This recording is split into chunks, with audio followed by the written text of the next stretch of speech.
आने वाले हैं, जिसके अंदर chapter number 1, chapter number 6, chapter number 10 और चैप्टर नंबर 15।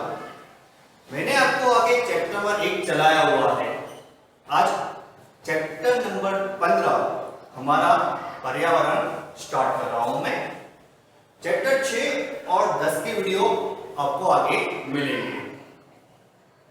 स्टार्ट करते हैं चैप्टर नंबर 15 हमारा पर्यावरण। आपको मालूम होगा पर्यावरण यानी अपने आसपास का जो वातावरण होता है वो हमारे पर्यावरण से संबंधित है। आपने आजकल बहुत सुना होगा कि हमारे पर्यावरण के अंदर बहुत सारी समस्याएं हो रही है। ये समस्याएं कौन कौन सी है? एग्जाम्पल के तौर पे जल प्रदूषण, वायु प्रदूषण और भूमि प्रदूषण, जिसकी वजह से हमारे जीवन पर उसकी बहुत सारी गहरी असरें हो रही होगी। आपने सुना होगा वायु प्रदूषण, हमारे वातावरण के अंदर कार्बन डाइऑक्साइड की मात्रा बढ़ रही है। वो मात्रा बढ़ने की वजह क्या है?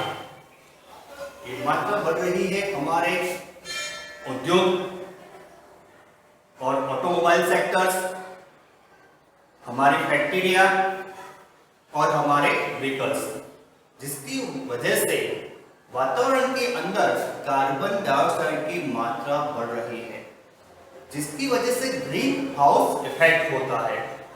इस ग्रीन हाउस इफेक्ट की वजह से ग्लोबल वार्मिंग और अल नीनो जैसी घटनाएं घटित होती है।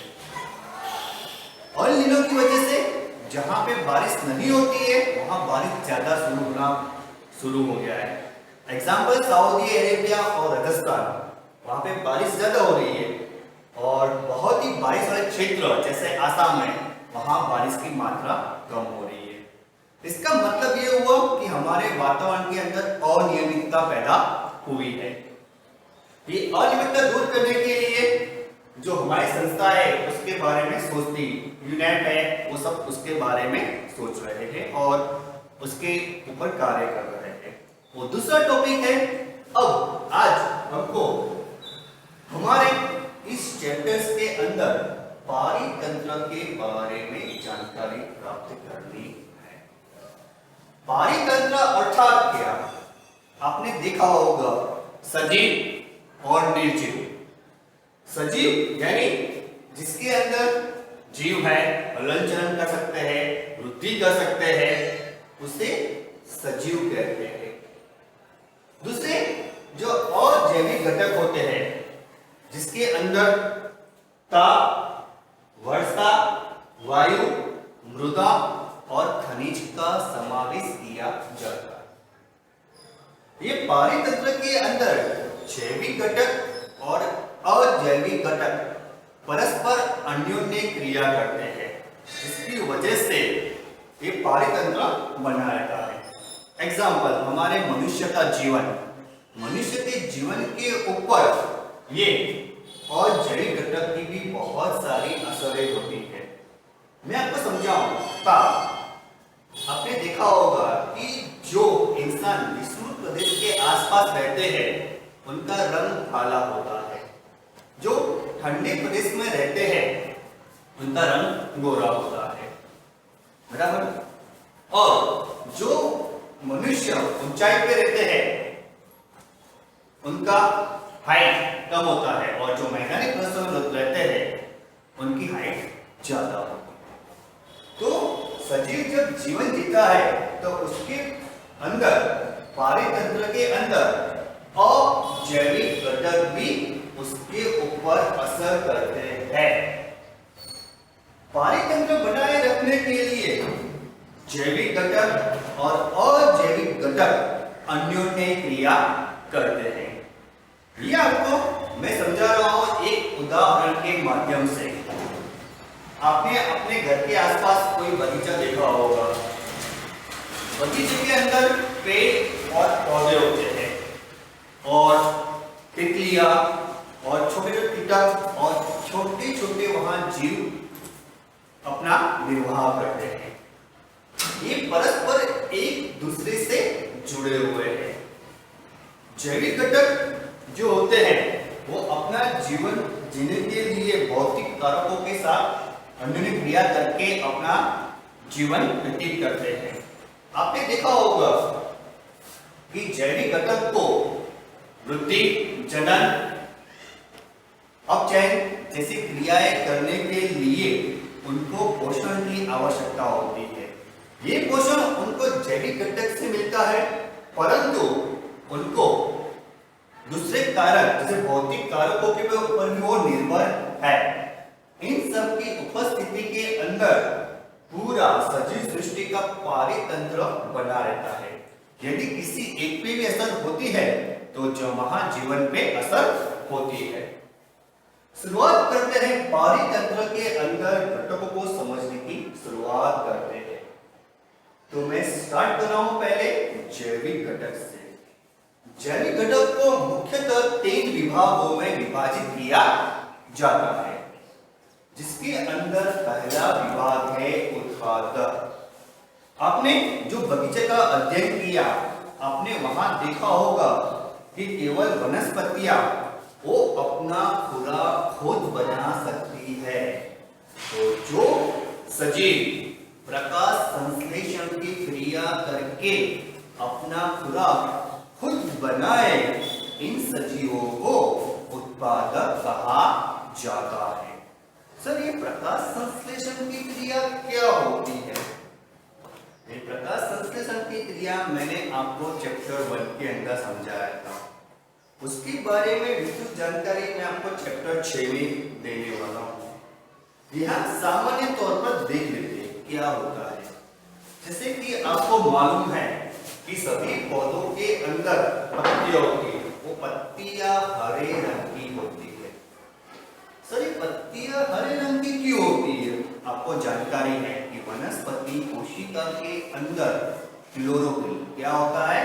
क्लोरोफिल, हिंदी में कहें तो नील हरित द्रव्य होता है। ये नील हरित द्रव्य पानी और कार्बन डाइऑक्साइड जैसे अकार्बनिक पदार्थों का सूर्य प्रकाश और पानी की उपस्थिति में जटिल कार्बनिक पदार्थ में परिवर्तन करते हैं।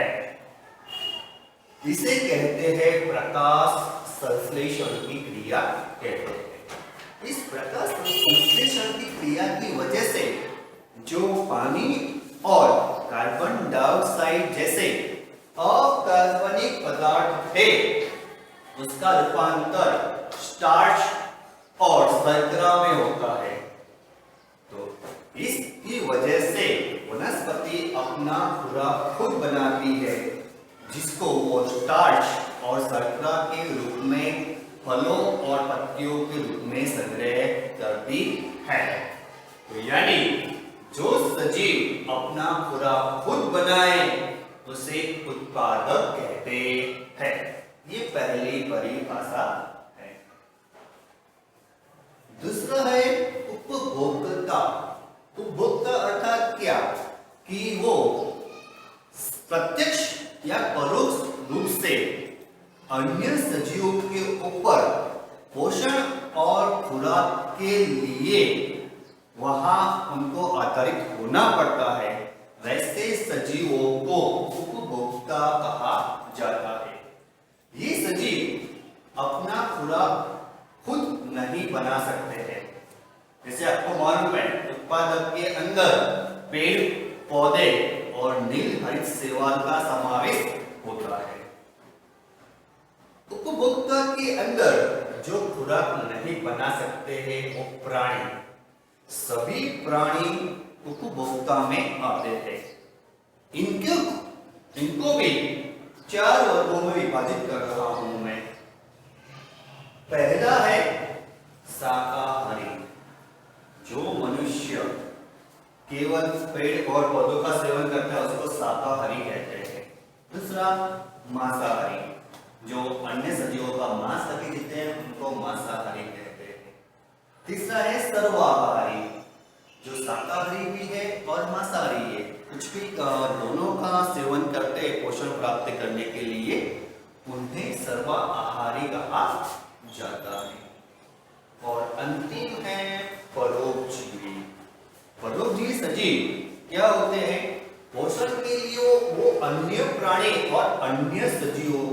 उपयोग करते हैं, जैसे कि बैक्टीरिया, वायरस और कवक, वो सभी परोपजीवी के रूप में गिने जाएंगे। ओके, अब ये समझने के लिए हम बनाएंगे जल जीवशाला। ये एग्जाम के अंदर एक प्रश्न पूछा जाता है कि जल जीवशाला कैसे बनाते हैं, वो समझाइए। तो जल जीवशाला का इंग्लिश है एक्वेरियम, या मछली गृह भी बोल सकते हैं अपनी भाषा में। तो उसके लिए हमको क्या चाहिए, आपको मालूम है, जो मछलियों को जीने के लिए पानी की जरूरत होती है और प्रत्येक सजीव को ऑक्सीजन भी चाहिए। तो आपको ये बनाने के लिए एक बड़ा सा जार लो, कांच का, अथवा कोई कांच की पेटी आप ले सकते हो, जिसको चारों ओर से सील होनी चाहिए। उसके अंदर पानी भरो और वहां पे ऑक्सीजन की मात्रा बढ़ाने के लिए ऑक्सीजन पंप भी आप लगा सकते हो। फिर पानी शुद्ध होना चाहिए। फिर मछलियां आपको बाजार में मिलती है, जैसे कि गोल्ड फिश होती है, ब्लैक फिश होती है, वो आप ला सकते हो। और मछलियों को पोषण प्राप्त करने के लिए खुराक भी चाहिए। कि मछलियां में उपभोक्ता है तो है नहीं, तो वो आपको बाजार से उसका खाना मिलता है, फिश फूड मिलता है, वो लाना पड़ेगा। और मछलियों को वातावरण नैसर्गिक लगे, प्राकृतिक लगे, उसके लिए आप उसके अंदर जो छोटे पेड़ और पौधे भी लगा सकते हो, जिसकी वजह से वहाँ पे ऑक्सीजन की मात्रा बनी रहती है। और ज़्यादा ऑक्सीजन देना हो, ऑक्सीजन पंप भी वहाँ पे आप लगा सकते हो। ये मछली घर बनने के बाद, जल जीवशाला बनने के बाद, उसका हमको उसको संभालना भी पड़ेगा। आपको मालूम है कि जल जीवशाला संभाला नहीं जाएगा तो मछलियाँ और पेड़ और पौधे मर जाएंगे। इसलिए उसको समय से खाना भी देना पड़ेगा और समय से उसकी आपको साफ सफाई भी करनी पड़ेगी। तो जल जीवशाला आप ऐसे बना सकते हो और इस जल जीवशाला को सामान्य तापमान के ऊपर रखना चाहिए। ज्यादा गर्म वातावरण में नहीं चलेगा और ज्यादा ठंडा वातावरण में चलेगा नहीं। तो ये जल जीवशाला के अंदर आप दूसरे सजीव जो पानी में रहने वाले हैं वो भी आप रख सकते हो, लेकिन ऐसी मछलियां आपको पसंद करनी चाहिए जो एक दूसरे का भोग ना करे, ना उसको खा ना जाए और उसके साथ मैत्री संबंध हो। ऐसी मछलियां आपको पसंद करनी चाहिए, तो ही वो जल जीवशाला आपका रह पाएगा। ये प्रश्न आता है 2 से 3 मार्क के अंदर, तो वो आपको इतना लिखना है, इतना बहुत हो गया। अब नेक्स्ट टॉपिक चला रहा हूं मैं, आहार श्रृंखला।